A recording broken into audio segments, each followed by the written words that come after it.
This is the CFM calculator for room ventilation airflow, which calculates the cubic feet per minute of air needed to properly ventilate any room. Let's look at the input fields. First, we have room length in feet, where you enter the length of your room. Next is room width in feet for the room's width measurement. Then room height in feet for the ceiling height. Finally, air changes per hour, or ACH, which is how many times you want the room's air completely replaced each hour. For this example, I'll enter 10 feet for room length, 10 feet for room width, 10 feet for room height, and 10 for air changes per hour. Now I'll click Calculate CFM.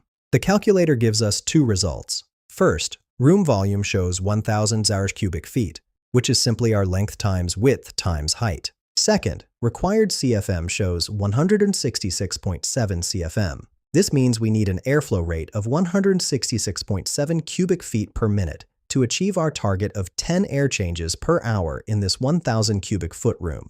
This calculator makes ventilation system sizing quick and accurate. Find the link in the description below.